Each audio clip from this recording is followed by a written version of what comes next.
Let's talk about the new SpongeBob Special, SpongeBob and Patrick Timeline Twister.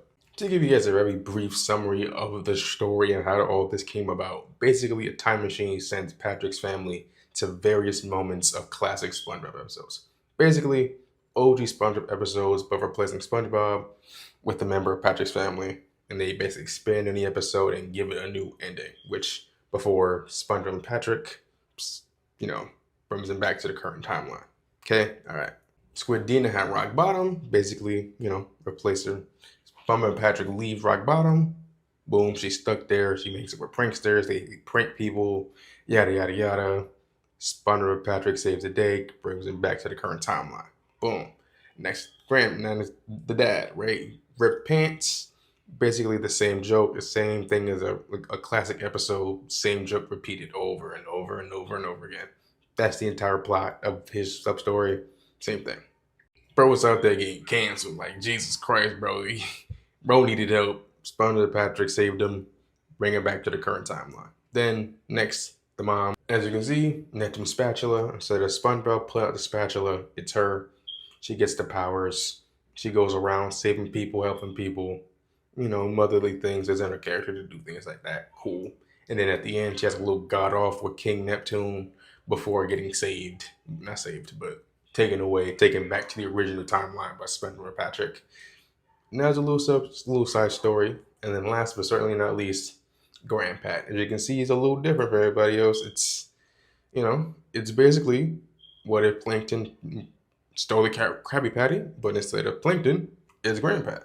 And yeah, it went exactly how you would expect it to go. Very, very bad.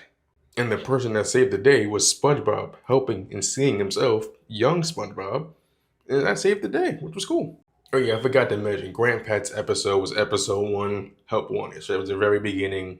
SpongeBob saves young SpongeBob, which is a nice, wholesome moment. Like I said, cinema, peak, fire. Loved it. Loved it. Probably my favorite part of the episode.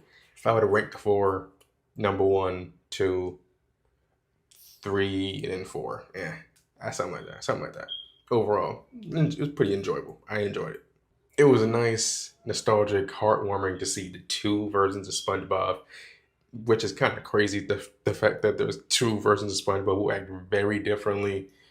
But that's a story for a different day. It's 1,000 videos on it. But point is, this was a beautiful moment. Overall, your enjoyment of this episode would be predicated on how much you like modern SpongeBob and its comedy and its characters and the way it tells jokes. Modern SpongeBob is more visual driven, while old is, jokes. If you were expecting classic SpongeBob and that style of comedy and writing, you'd be disappointed, right? And I've seen a couple people say it's a little disappointing. I disagree. I enjoy it for what it is. I enjoy modern SpongeBob. Yeah, it has its flaws, but it certainly has some good episodes here and there as well. It's not all bad. It's not as bad as everybody makes it out to be. So if you somewhat enjoy modern SpongeBob, I think you'll enjoy this episode. If I were to give this special a rating from 1 to 5, I would definitely give it about a 3. It's not the best, right? It's not up there with the peak SpongeBob specials, but it's definitely far from the worst. But hey, my thoughts, let me know yours in the comments.